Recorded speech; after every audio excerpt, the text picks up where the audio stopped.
आप देख रहे हैं सीरियल स्यापा, जहां पे मिलती है शो से जुड़ी मसालेदार अपडेट। चैनल को सब्सक्राइब करें, नोटिफिकेशन बेल दबाना ना भूलें। एडवोकेट अंजलि अवस्थी के आने वाले ट्रैक में आप देखेंगे कि जो अमन की बहन है वो कॉल करने वाली है अंजलि को और बताने वाली है सारा राज। वो कहेगी कि आपकी शादी का वेन्यू आपको पता तो है ना कि कहाँ हो रही है। तभी अंजलि कहती है कि हाँ, दिल्ली के किसी अच्छे होटल में हो रही है जहाँ पर मेरे मम्मी पापा को रखा गया है। तभी वो कहती है कि नहीं, हम तो यहाँ पर बीच पर हैं जहाँ पर बहुत बड़ा इवेंट प्लान हो रहा है। पूरे 8 से 9 होटल बुक किए गए हैं शादी के लिए।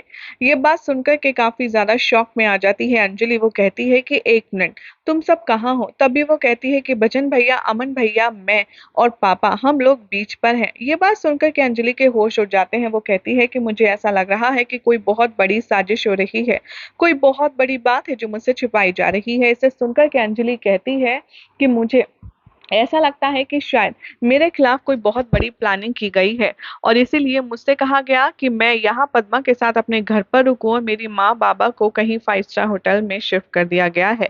अब आखिर अमन जी की शादी किससे हो रहा है, मुझे तो पता ही नहीं चल रहा है। तभी यहाँ पर अंजलि समझ जाती है कि जरूर दाल में कुछ काला है और वो फोन रखती है। तभी थोड़ी देर बाद वो कहती है, लेकिन ये इसने ऐसा क्यों कहा कि मेहंदी हुई कि नहीं?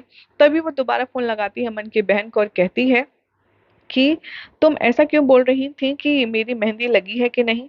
मेहंदी? मेरी तो कोई मेहंदी नहीं हुई है। तभी अमन की बहन बताती है कि दरअसल मैंने फोन पर कहते हुए सुना था मेहंदी के बारे में। तभी वो कहती है कि मुझे तभी पता चला कि पापा पूछ रहे थे कि मेहंदी कंप्लीट हुई कि नहीं, लेकिन मुझे इतना नहीं पता है कि आपसे बात कर रहे थे या किससे।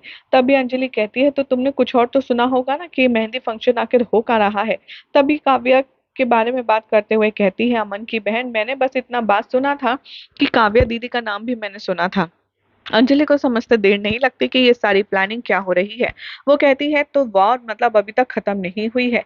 राघव सिंह राजपूत, मतलब तुमने जो कुछ कहा था वो सब कुछ झूठ था। तुम लॉयर नहीं, लायर हो, लायर। इसीलिए तुम एक लायर एडवोकेट हो और तुम अपनी बातों पर कभी टिके नहीं रह सकते। अब मैं तुम्हें बताऊंगी कि अंजलि से अटकने का क्या नतीजा होता है। इधर दूसरी तरफ आप देखेंगे कि जो अमन है वो आराम से बैठा होता है और बहुत ज्यादा फुर्सत के पल एंजॉय कर रहा होता है बीच के पास। इधर घर में अमन की जो भाई है अभय, उसके पास गिन्नी का कॉल आता है। वो कहती है कि तुम सुन रहे हो अभय, शादी की शहनाइयां, घर में कितना अच्छा माहौल है शादी ब्याह का। जिसे सुनकर अभय चुप रहता है। गिन्नी कहती है कि तुम जानते हो ना कि मैंने तुम्हें यहाँ पर ये सब बताने के लिए कॉल नहीं किया, बल्कि मैंने तो कॉल इसलिए किया है कि मैं तुम्हें ये बता पाऊँ कि तुम अब बहुत जल्द घर पर आओगे वापस, और अब बहुत जल्द यहाँ पर तुम्हारी और मेरी भी इस तरीके से शादी होगी। पहले तो जो शादी हुई थी वो सिर्फ एक फॉर्मेलिटी थी, एक रस्म थी जिसमें ना तुम राजी थे ना मैं, लेकिन सब कुछ अधूरा था। लेकिन अब हम अपनी सारी खुशियां पूरी करेंगे और जो हमारी सुहागरात नहीं हुई वो भी हम पूरी करेंगे। ये बात सुनकर के अभय को इरिटेशन होती है और वो कुछ नहीं कहता। अंजलि के बारे में बात करता हुआ यहाँ पर अभय अपने दिल से नजर आता है। वो कहता है कि मैं तुम्हें कभी भूल नहीं पाऊंगा अंजलि। तभी गिन्नी कहती है, अभय तुमने मुझसे कहा था ना आई लव यू, बोलो अभय तुम मुझसे प्यार करते हो ना? अभय तभी कहता है, मैं सुन रहा हूँ, तुम क्या बोल रही हो? तभी गिन्नी कहती है, अभय मुझे तुम्हारी बातों से ठीक वैसी ही टोन की महसूस क्यों हो रही है जैसी तुम मुझसे हमेशा बात करते हो, वही रूखापन, वही रूडनेस वगैरह वगैरह। अभय कहता है कि मेरी तबीयत ठीक नहीं है इसलिए मैं रेस्ट करना चाहता हूँ। जैसे सुनकर गिन्नी कहती है, तुम आराम करोगे अभय, जरूर करोगे। बहुत जल्द तुम घर में वापस आ जाओगे, मेरी गोद में सर रख कर के तुम आराम करोगे और मैं तुम्हें बस घंटों निहारती रहूंगी। I really love you Abhay, I really love you.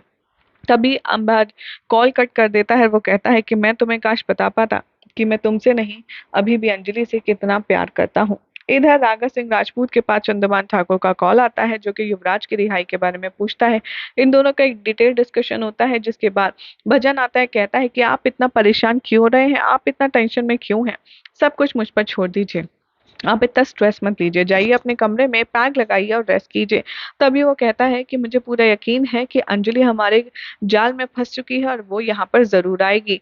यहाँ पर पूछता है राघव कि तुम्हें इतना यकीन कैसे है कि अंजलि यहाँ आएगी? वो कहता है कि मुझे नहीं पता किसने, लेकिन उस किसी न किसी से तो अंजलि को पता चल चुका है कि अमन यहाँ है और वो किसी भी वक्त आएगी अमन को लेने के लिए।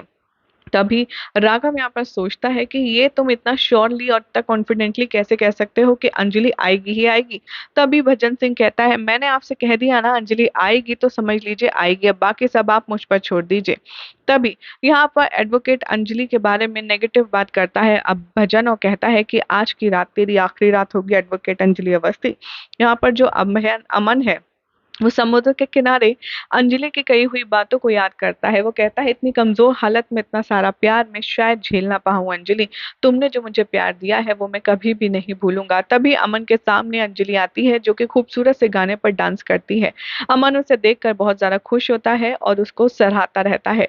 यहाँ पर भजन सिंह देखता है अमन ख्यालों में गुम है और इसीलिए वो मौके का फायदा उठा करके उसे नारियल में नींद की दवाई मिला करके पिला देता है। इशारा करता है वो नारियल वाले को कि अमन को जाकर के ये पिला दो, और अमन जैसे ही नारियल पानी पीता है उसके पास अंजलि का कॉल आता है, लेकिन वो नींद में डूबता चला जाता है।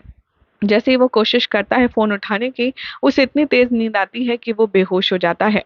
अमन बेहोश होते ही यहाँ पर जो वो है भजन सिंह, उसे गाड़ी में डालकर वहां से गायब कर देता है। और तभी वहां पर आता है राघव। राघव कहता है अमन कहाँ गया, और यहाँ पर झूठ बोल देता है भजन सिंह ये कहकर के कि वो तो जा चुका है शहर की तरफ। जिसे सुनकर के राघव बहुत हैरान होता है। वो कहता है कि क्या बात कर रहे हो, अमन चला भी गया वो भी मुझसे बिना पूछे, मुझे बिना बताए, और वो शादी के लिए मान भी गया। तभी भजन कहता है कि आप अपने होने वाले दामाद और अपने टैलेंटेड स्टूडेंट पर डाउट कर रहे हैं। मैंने उसको कन्विंस कर दिया और वो गया, आप चिंता मत कीजिए, अब आप भी निकलिए, रात होने वाली है, और शहर जाइए, जाकर के काव्या और अमन की शादी की तैयारियां कीजिए, बाकी सब मैं देख लूंगा। तभी वो कहता है, और तुम नहीं चलोगे? तभी भजन सिंह कहता है, मैं तो अब गुड न्यूज लेकर के ही आऊंगा। तभी वो कहता है कि तुम वाकई में बहुत अच्छे हो, तुम हमारे घर के दामाद बनने वाले हो, लेकिन उससे पहले ही तुम अपने दामाद होने का हक बहुत अच्छे से अदा कर रहे हो। थैंक यू सो मच जो तुम मेरे लिए कर रहे हो उन सभी के लिए। तभी यहाँ पर बहुत ज्यादा हम्बल और ग्रेटफुल होने की एक्टिंग करता है भजन, और राघव से कहता है कि आप आराम से जाइए, निश्चिंत होकर के एंजॉय कीजिए अपने बेटे की शादी, क्योंकि आज का दिन अंजलि के लिए आखिरी होगा, और अंजलि तो किसी भी पल आती ही होगी। आपको पता है कि मैं उसका काम तमाम करने के बाद ही आऊंगा। मतलब देखना होगा काफी इंटरेस्टिंग कि अमन को इस्तेमाल करके अंजलि को जिस तरीके से बुलाया गया है, क्या अब उसको ये बात समझ आएगी कि वो एक बहुत बड़ी साजिश में फंस चुकी है। देखना होगा काफी खास थी ना लाजवाब इंटरेस्टिंग अपडेट। अगर आपको ये अपडेट पसंद आई तो चैनल को सब्सक्राइब करें, नोटिफिकेशन बेल दबाएं ऐसे ही शानदार और मजेदार चटपटी खबरों के लिए।